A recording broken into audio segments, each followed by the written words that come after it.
Hey guys, SerpentX here, and this is a follow-up video to mining Bitcoin interests that I covered in a previous video. And I wanted to talk more today about a detailed, how to help you out with Bitcoin interests, and then cover some other things that I noticed with drivers, Nvidia drivers specifically, because that's the cards that we're working with today. Now, before you get started, when you download the ProgPOW miner, which Bitcoin Interest has recently implemented ProgPOW into, as an algo or an algorithm, which the community is very happy about, you're going to get a new miner, and obviously get it from official sources, whether that be the official GitHub or Bitcoin Interest website, whatever you need. Just download it from official sources. When you get it, and this is basically what your file is going to look like, except for the bottom two files. The start batch file is just a default README, the miner, some DLLs, and some other files as well that has to come with this miner in order to work. First thing I want you to do when you download this thing is right-click the start file, click Edit, erase everything from the port number all the way up to the -U, enter in --help. Go to File, Save As, or Save, but make sure you don't save it as a .txt. Save it as a .batch. Maybe give it a name like help. And when you save it, you're going to have a new batch file here in your folder. You just double click that, and there's all the command line parameters that you need to fine tune your setup. And I highly recommend doing this because you'll be able to, understand it a little bit better if you don't already. So first off, I like to point out, because my 980 Ti is acting a fool, not in no part to blame, other than the fact that the card is a refurbished one. Some people are giving me mixed reviews where they're having issues, some people aren't. It just really depends. I don't have concrete evidence as of yet. From my understanding, 980 Ti's are best ran on OpenCL. I had issues on OpenCL, and some people say that eventually there'll be a new patch or a new ProgPOW that will take advantage of it. I don't know yet. All I know is that if you want to separate it, so if I wanted to omit the 980 Ti and just use my 10 series cards to mine Bitcoin interests, I can use the --CUDA devices, or tech, or dash, whatever you use. But if you add that, and then put in the number of the GPU, so 0 space 1 space 3 space 4, you'll be able to omit a card or just mine on specific cards that you would set up. Look at this file when you get a chance, and definitely look at what you can do to improve it. The biggest thing that I can tell you is -p is the URL or pool address, and it's usually going to be stratum plus TCP, the usual stuff, wallet address, all that good stuff, and then the @ symbol, and then the actual pool URL. But you're going to see things like -U at the beginning there, and -U is for CUDA, -G is for OpenCL, and -X is for a mix of AMD and Nvidia cards. So if you have a mix, you want to use -X. And if you actually look at the file here, we can see the setup. So there's the -U, we're using CUDA.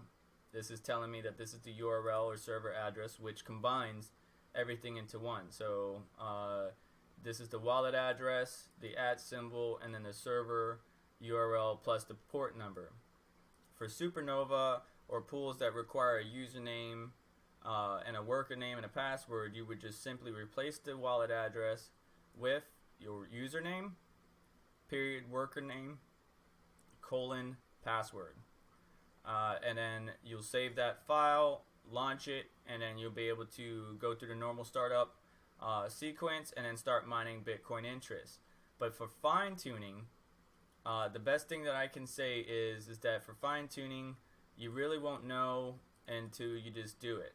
I'm going to tell you what I got, but I want you to see a couple things here.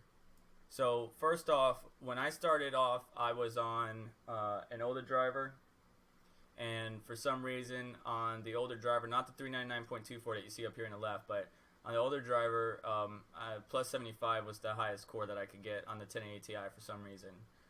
It just wouldn't like to go higher than that. It was causing issues. But when I installed the latest driver, you know, I was sitting around 17, which some people get higher than that.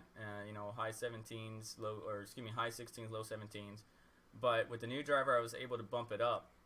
And it doesn't matter if I increase the memory clock. So my memory clock is good around 400 pretty much for all my GPUs. My 1080 Ti, my 1070, my 1060. Obviously not the 980 because that's having issues just mining it in general. So 400 for me is the sweet spot. It may not be for you, but what I would suggest doing is bumping up the memory until you see diminishing returns. If you bump up the memory and you're not getting any increase in hash rate, then you probably hit your max. Once you find that spot, start bumping up the core clock. So it's opposite, kind of like gaming. With gaming, when you're overclocking, you would bump up the core until you find that max sweet spot.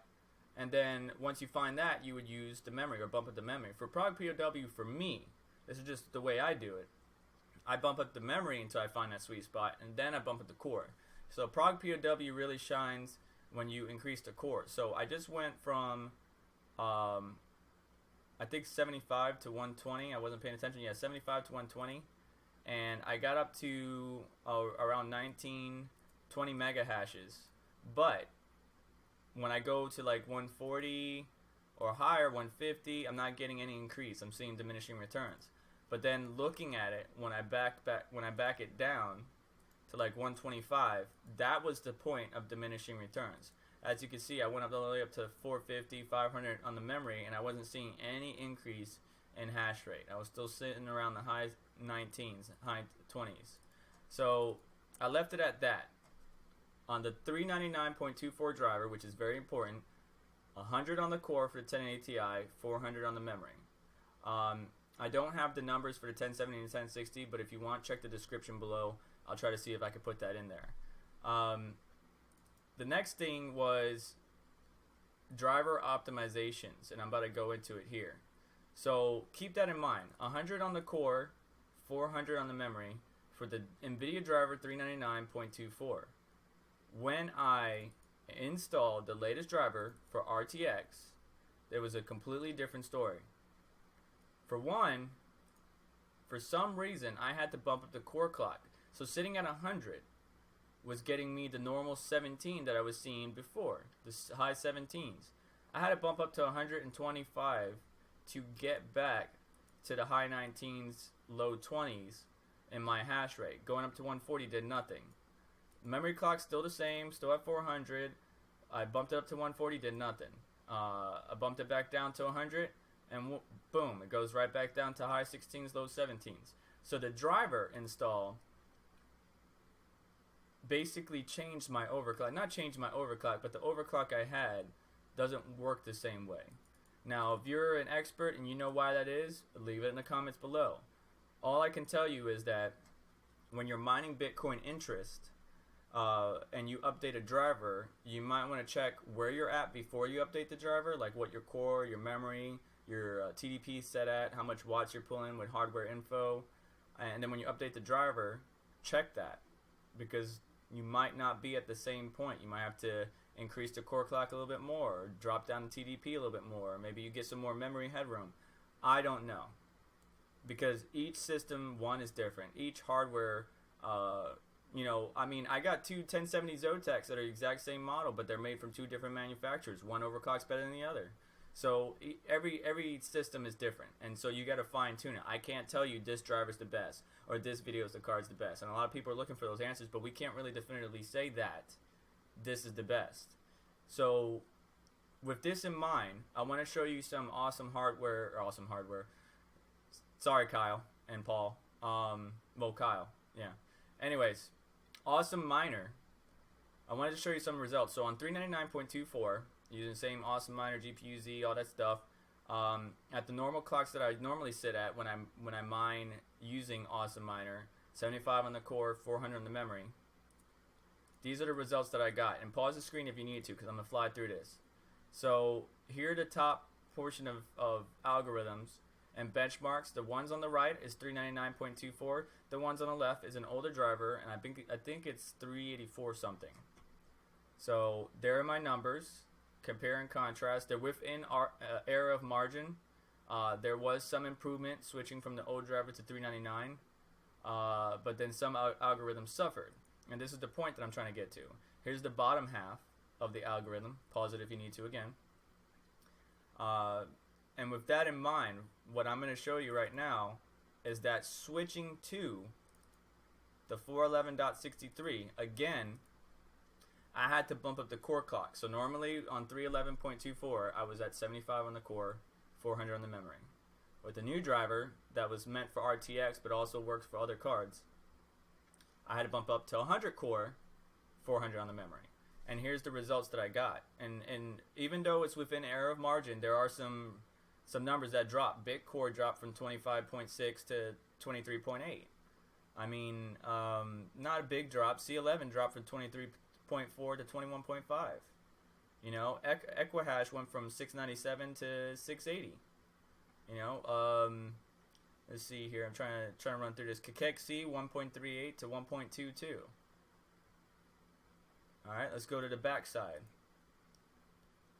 Don't pay attention to Ethereum, by the way. Ethereum, I use the ETH Largeman pill, so it registers, you know, 50 mega hashes, where in the benchmark I wasn't running it, obviously. X16R, omit that too, because when you mine on a pool, it's actually different. You get a different hash rate than when you're actually doing a benchmark. So even though it's showing 32 when I'm doing a benchmark, I'm really only getting like 15, 16 hashes when I'm mining to a pool directly. But X16X went from 16.49 to 14.71.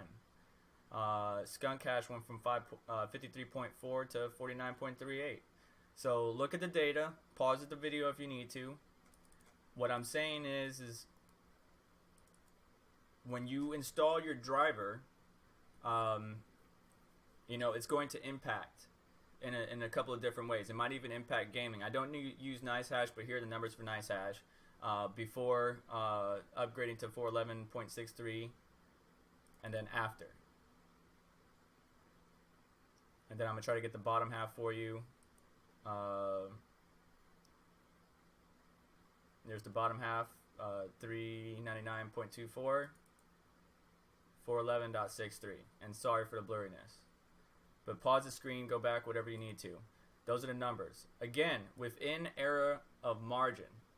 Not too much of a dramatic change, and I ran the test, you know, 2-3 times. But when you update the driver, it's going to impact you. How it's going to impact you, we can't really tell. This not only applies for mining but for gaming as well. If you have an overclock set and you update the driver, that overclock is probably not going to apply automatically again. So you either need to reset the program or reset back to defaults, then reapply your profile, whatever it may be, whether you're using Nvidia Inspector, EVGA Precision, or MSI Afterburner. So what I found with my driver update and mining setup is that I actually had to increase the core to get back to where I was on 39.42. Wattage wise, it wasn't a big difference. But pay attention to that, especially when mining using the ProgPOW miner and mining on Bitcoin interest, because you may not be getting the same hash rate, and if you don't pay attention to it, you're missing out on a couple, you know, 2 to 3 hashes that you could be getting just by simply bumping up the core clock, because what was working before may not be working now. So I just wanted to share this information with you. Mining Bitcoin interest is really easy. It's just like any other miner. If you're on Windows, if you're on Linux, which I prefer, good on you. I'm pretty sure if you're running Linux, you know how to do this already. So you're probably not watching this video, but for people who like to use Windows and MSI Afterburner and the default overclocking programs, just simply, if you update your driver, check your overclock profiles, reset it, reapply your profile, and you'll be back to where you were performing before. But I can't say definitively that one driver is better than the other. I prefer 399.24, but with RTX and new drivers on the way, I always like to update to the latest one and see where it stands. I did a video before on drivers and one for AMD, just trying to see what is the best one. It's really hard to tell. I can't speak for your system, but this is what I got on my system. So compare and contrast, see what's going on. I hope this helped you out. So like, share, subscribe, and comment below, and I'll catch you guys in the next one.